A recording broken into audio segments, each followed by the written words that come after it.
Hey guys, how's it going? And welcome back. So, let's talk. Where does the tone actually come from in an electric guitar? Now, we've already done a video about this on acoustic guitars, so we've covered all that ground, so go check that video out. Same title except, acoustic guitars, right? So with electric guitars, where does the tone actually come from? That is something where, again, we get into the whole tone wood thing where, when you're getting a guitar that has some pretty exotic wood to it, or it's a more expensive wood, yeah, you're definitely paying for the wood, and you're paying for the extra finish time. You're painting for, you're paying for the hardware that goes into it, right? So it's a difference between a set of, $15 or $20 tuners on a guitar versus a set of, $100 Grovers, right? You're going to pay extra for all the extra glitter that you want, right? So, but that has nothing to do with the tone, right? It's like a maple neck, maple fretboard, maple neck, rosewood fretboard, or an ebony fretboard on a maple neck, or let's say the neck's made out of NATO, or maybe it's made out of sapelli, or maybe, oh heck, let's make the whole darn guitar out of rosewood and it weighs 500 pounds. The tone is not in the wood. The cost of the wood, the cost of the finishing time that it takes to get that really nice finish on everything. Yes, there are different grade levels of woods too, right? Like even maple. There's different species of maple, right? So, it's like bird's eye maple. That's a very exotic wood in the maple family. And it's very costly to, get all those little pickies out of it. And, you get the little pocky stuff behind and nice patterns and etc. So yeah, you're paying for the more expensive woods. You're paying for the more time it takes to do the finished product in the end on the main wood, right? And you're paying for hardware. It's kind of like a licensed Floyd Rose versus a real Floyd Rose. There's a huge difference in price, right? And even if it's a decked bridge or a Strat style 6-point or 2-point whammy bridge, these are all different things that make up the cost of the guitar, but it has nothing, absolutely zero, to do with the tone. Now, your pickups do have a little bit of influence, obviously. So, you guys probably have heard this Vox Pathfinder 10 on my channel. When I did the unboxing, I used my Gibson Les Paul 57 Classics, right? Then I also have used the SG as well. Where I did the video with the Telecaster, I threw the SG in there too, so you could hear a difference between these humbuckers versus the Les Paul on that video versus, the SG and the Telecaster with its pickups and a cheap Squire Bullet, on this same amplifier, right? And we even switched over to the orange a little bit too. And there's a noticeable tonal difference, even using the same effects from the pedal board or just even from the amp. We're getting different sounds. So when we, play on here,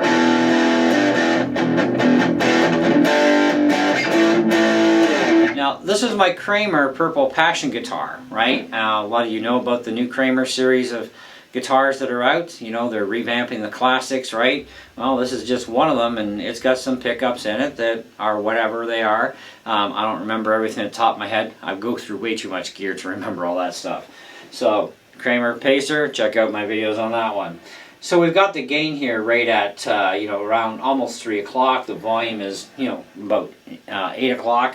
So if we put the volume around 9 o'clock and we leave that gain alone,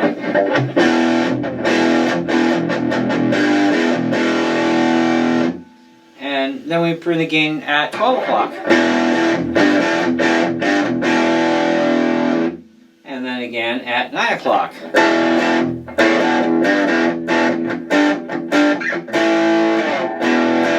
Now if we switch to the neck pickup,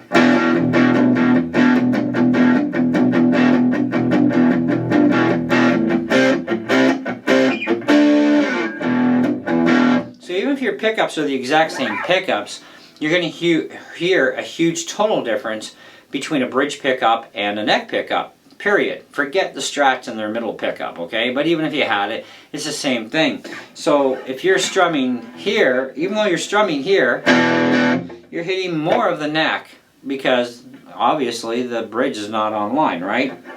So, but if we put them both online at the same time,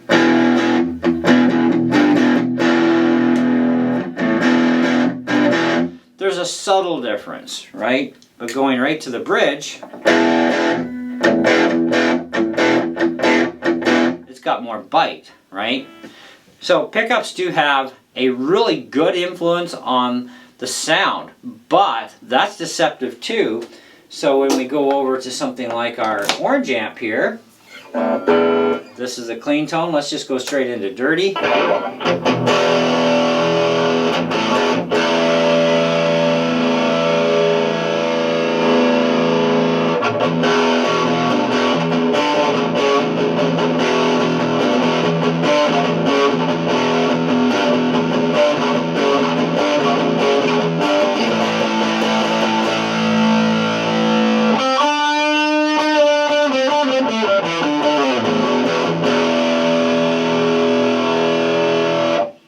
Back here again.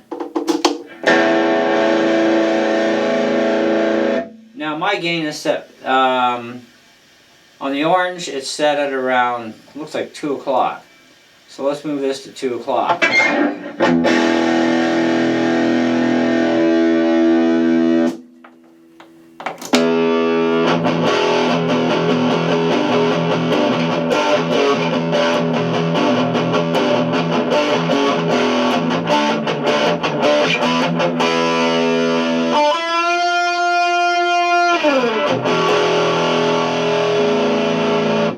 And then again, back again.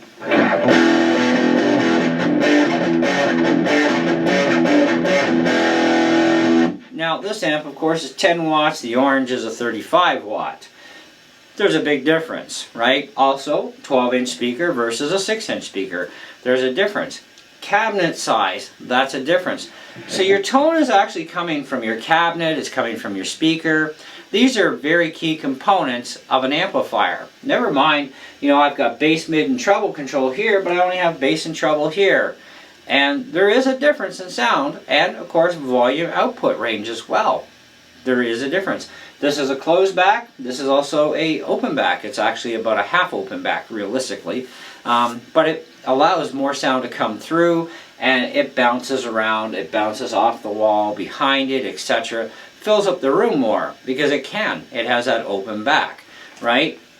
So, but we also look at string gauge as another thing that also affects your overall tone, right?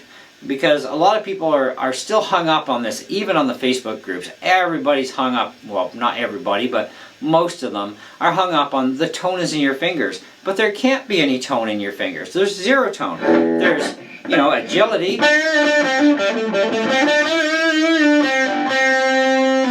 There's how much pressure you put on a string as you're bending notes, playing chords. You know, if you put a little bit too much pressure, you're actually playing out of pitch and out of tune all the time. Your guitar can be perfectly tuned, but you're going to be playing out of tune or out of pitch as well because you press harder, it raises the pitch up, right? So there is a benefit actually to very low frets because you touch them and they're pretty much, your finger is bottomed out with that string to the fretboard, so you can't really raise the pitch other than to really come in tight against the fret bar. Then you'd be able to raise the pitch a little bit more. But, you know, they don't make frets like that hardly anymore that you see on guitars. Everything's like a medium fret or a jumbo or a medium jumbo or a super jumbo, which are really fat frets. You know, then you got guys, even with the skinny frets with scalloped fretboards. Now, they have the worst time on their hands trying to learn how to play a new guitar again with a scalloped fretboard because now there's nothing for anything to hit. But even with this guitar, these are what's called like a medium fret or a medium vintage fret because they're very low and they need to be for this purpose of this guitar. But even when I press down on it and I'm looking, this is proper. And I'm getting a perfect note out of that without any issue. Okay, because when you fret a note, you do a fingering on your fret for a note, okay, like this is an F sharp, right? So the fret in front of it, that string has to be high enough above it to ring out properly, right? So you're not pushing down and blocking the frets. You're opening up the fret in front with everything else in front of it down the line so you ring out a proper note. So, but if you press too hard on this area, when you're fretting the note, you actually push down on the string and you raise its pitch, which can, by the way, actually pull your guitar out of tune because you're kinking the string against the fret. You're also going to wear your frets out a lot quicker too. That's how fret damage occurs sooner than it probably should, because a lot of people have a death grip issue, right? Which means there are basically millions of guitar players out there that still have not clued in that a light touch not only keeps you playing in proper tune and pitch, but you can also play quicker, because the harder you squeeze, the slower you become, okay? And the more shaky you are in doing things. So it's the difference between sliding fast or, you know, doing that kind of thing, right? So there is no tone in your fingers. You have skill, you have agility, yes. Okay, you can have speed. You can know your scales inside and out. That has nothing, none of this has nothing to do with tone. Okay, so, but your gauge of your strings does affect your sound. Okay, even in the same amplifier here, these are 942s. If I put 1046s on, for example, okay, yes, the little thicker string will offer even better tuning stability on an electric guitar, right? But it's kind of like, well, you know, I kind of like the 942 range anyway, and they stay in tune really well, especially with this Floyd system. I haven't touched this guitar in months, okay, and just before starting this video, I checked the tuning, and my top 3 strings were definitely dead on. My bottom 3 were a little high, so I had to rebalance out the difference between them, and now they're all in proper tune. So that's pretty good, because wood moves and shifts all the time, and that throws your guitar out of tune too. Even though it might sound like it's in tune, you're probably actually a little higher in pitch or a little lower in pitch, depending on the heat and humidity and all that other jazz. My humidity in here right now is 55%, and it's 25 degrees in this room, okay? And it's the summertime too. On top of that, I'm surprised I'm not at 80%, but the next heat wave starts next week, so there's potential. But, you know, how much gain you have on your amp is also going to control how that tone ranges throughout the speaker, right? So if we turned our gain off, we have basically like an overdriven sound, a light overdriven.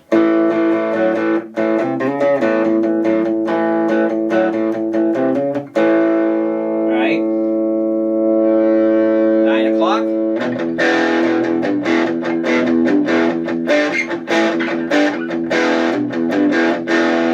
But if I go and I switch to another guitar, it's going to sound completely different, because different pickups and of course different strings. I don't have that many guitars running 942s in here, right? Most of them are running all 1046 when it comes to my electrics. So, but I have different string heights off of each guitar. That affects your sound. The gauge, like we said, the type of strings too, whether they're coated or non-coated.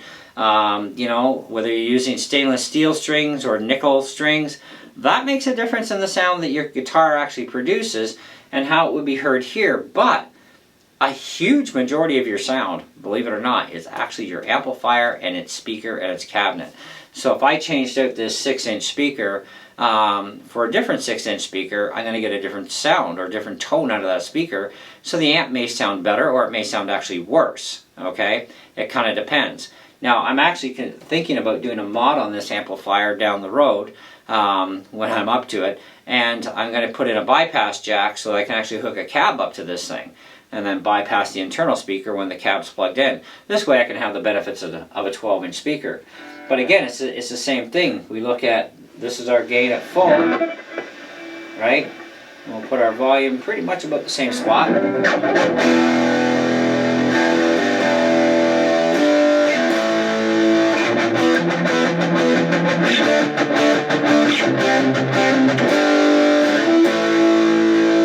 Well, that's not the pickups doing anything, right? Because if we go off into our clean channel, right, this is what we're going to get. So all the pickups are picking up is this actual clean tone, right? That's all it's picking up, is just a clean tone. Same as if we turn the amplifier off.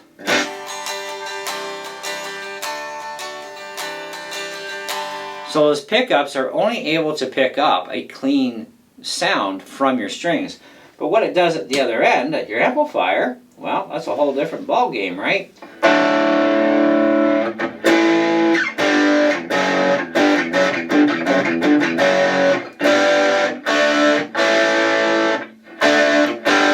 And how much gain you add depends on how much clarity you have, even playing standard chords. Right, so if we bring the gain down more, the gain also affects the output of the amp, but it also changes the tone color as well, right? So, in going full out gain,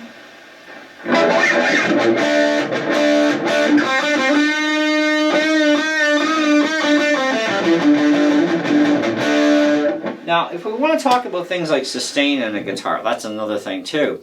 Bolt-on necks do tend to be able to sustain a note longer as opposed to a glued-on neck, or when you have a guitar made out of all one piece of wood, right? Or it could be one slab and then two pieces glued on. Either way, if it's all one whole piece, even in the same wood, that guitar would say cost you $20,000, where the exact same guitar with three pieces here, but the whole neck to the whole center is all one piece, so it's just gluing on some wings basically.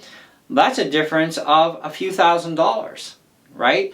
Being cheaper for the exact same thing, just how they put it together. Now pickups, of course, the higher the grade level pickups they put in, so the more expensive, whether they're artist signature pickups or not, that makes a difference in the price of your guitar too. Everything hardware-wise about the entire guitar dictates the price, but none of the wood influences the tone. Your strings definitely do. Your pickups do actually assist, but they only pick up a clean sound, but it's how much output that they can create, right? So you have low output pickups or medium output pickups or high output pickups or extremely high. This is why we also have a difference between a standard magnetic passive pickup versus a preamped pickup, also known as these pickups that run on batteries, right? Active pickups. They have a preamp section, kind of like, you know, an acoustic electric. You know, a lot of them have electronic preamps, so battery powered preamps to drive that signal out, right? But that pickup is still hearing the exact same thing no matter what comes out of the amp. That pickup hears only cleanliness. And how well it works with that cleanliness depends upon the pickups. And of course, your string gauge, how much, you know, bass it can pick up and how much mid and trebles those pickups will pick up. Also based upon angles and heights too. There's a lot of things that go into, you know, dealing with a guitar. You know, I mean, I can change the sound coming from this, even on this guitar, without changing anything here. I can change it at this end by adjusting my volume, adjusting my tone controls. I can do it by adjusting my pickup height or angles. Okay, like right now, everything runs straight across. If I, you know, want more treble on my neck pickup and less bass, I can do that too, right? So it's all in settings. So these are a little bit different beasts than an acoustic guitar. So what you're paying for even on regular acoustic guitars, yes, is the quality of that wood. And whether it's a whole solid wood guitar or if there's laminated back and sides versus layered back and sides, and there's a huge difference there too, which we've talked about in that video, what the differences are and why the cost is different too, right? It's no different with these things as well. You know, it's like Floyd Rose, yes, that's an expensive bridge. Licensed or unlicensed, it's still, or licensed or original, it's still the same thing, right? And then you have your, you know, your rip-off copies of Floyd's completely that are neither original or licensed version. It's a rip-off version that's basically a wannabe Floyd, and they tend to be pretty crummy most of the time, right? There's not too many great ones out there. But so when you're talking tone, it's definitely not in your fingers, okay? It's definitely got a lot to do with your amplifier. And everything else in here. But the wood, no effect over your sound whatsoever. And the same goes for hollow bodies. Now, hollow bodies are a little bit different beast because you have pickups generally that are non-potted pickups, okay? And what that means is there's no wax coating on the pickups. to prevent external sounds from coming in. So if I yell into my pickup, or even just talk into my pickup, and my amplifier is turned up loud enough, yes, a couple things happen. One, very susceptible to feedback at close range and further range at high volume, but also you can be picked up vocally through those pickups. And it could be the exact same pickups, with the only difference being one's wax coated, the other one's not. Okay? So that also changes the sound of how the sound is distributed in a clean sound to the amplifier too, right? So when it comes to the influence on a hollow body with those pickups are generally never potted, for the simple fact that they need to pick up the sound from the chamber of the guitar and use that sound, and that's what's generated, and then that's what the pickups hear, not only from the top but also from the bottom as well, and it'll put out a certain signal path to the amplifier, and every amp is going to sound different. Even two amps with the same size speaker, which I have two amps that actually have the same size speaker here, and they're completely different speakers, different features on the amps too, but even if I set them both up at clean, and then run my pedal board through them separately, they're going to sound different. Why? Because the cabinets are also different too, right? So it does make for a bit of a challenge to nail down where tone really comes from for a lot of people, but generally your speaker has got a lot to do with that tone, but also, of course, you know, how colorful that tone could be depends upon the effects you're using, not using, that sort of thing. Your pickups have some influence, obviously your string gauge does too, right? So it's kind of one of those things. When you start looking at stuff like nuts and bridges, that gets to be a little complicated, especially when you get into the Floyd, because these are clamped down, so that sound is only going to get a chance to be any kind of effect from the front of the nut here, which it would be on a normal nut, except a regular nut, there's no clamp to mute off anything behind, right? It's just a free-for-all on regular guitars that don't have Floyds. So they have a different influential factor, if there is any, which will be minuscule, but it will be there. Where this, it's cut off at the front. So you got the front to here, right to where they clamp in. That's it, right? So even if you made this nut out of plastic, okay, which God forbid, but if you did, or even, let's say you made it out of brass or titanium, right, or cobalt, you're really not going to alter the sound of this guitar because of the clamping system on a Floyd. Things are affected and work differently, so you have a whole different set of things that affect its sound of its clean tone. But then again, all you got to do is slap a capo on this thing, and now your fret is the new nut, right? So when you're using a capo, even on an electric guitar, it's the same thing. You're changing keys and everything, so you clamp down. Your nut has no longer any influence on any guitar whatsoever, including acoustic guitars. So now you got to worry about, okay, how much effect does the bridge actually have on a guitar? Well, it kind of varies, but it's not very much, that's for sure. But anyhow, hopefully all this information helps you guys out. You know, I like the amp itself. You know, I still love this Vox amp.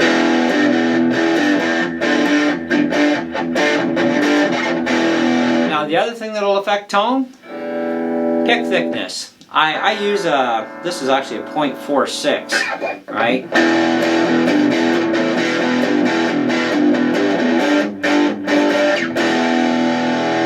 And it's 1/4 inch or less stick out is the rule. So if we switch over to something like, what do we got here? This is a 60.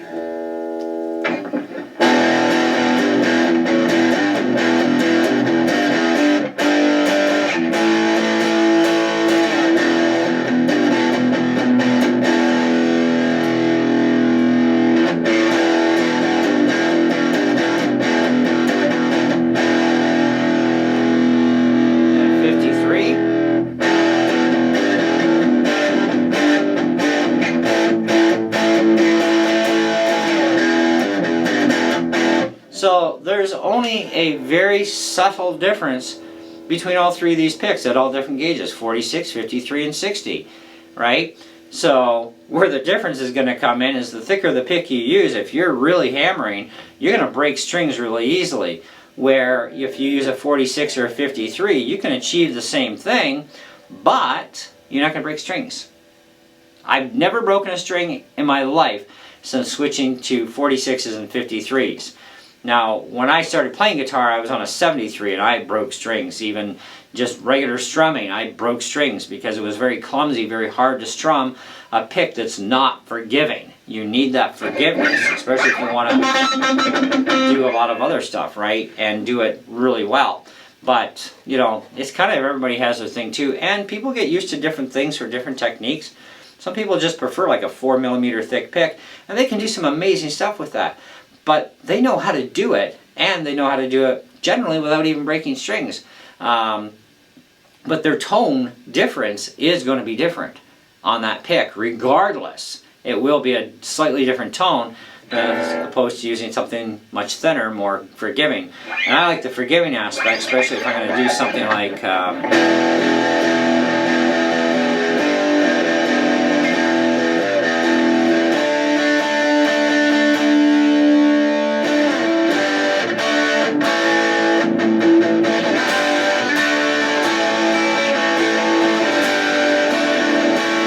I want that forgiveness, you know, so I can do that, so I can cut between type of thing, right?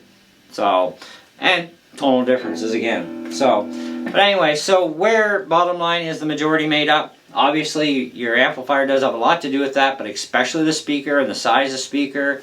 Wattage does affect as well. You know, like the more higher wattage you have, the more headroom you have at lower and higher volumes too. But, you know, on an amp like a tube amp, they don't actually start to even wind up even on a 5-watt amp until you've really run those controls up high. And tube amps, even at 5 watts, in a very similar size fashion of cabinet and speaker, are a heck of a lot louder too than what a solid state is. I've noticed that, which is also why I don't have an actual tube amp in here anymore. I really wanted to have one, but to actually get a good sound out of a tube amp, you have to actually turn it up. Because they don't actually start to do anything useful until you turn up the volume. Where solid state, pretty much anywhere you go, you can work with tone, and you know, you don't have to crank the snot out of them just to get really good sound out of them. So, but anyway, that's a whole other set of videos. So anyways, yeah, we've covered everything. So let me know what you guys think in the comments below, your opinions and thoughts on this subject too.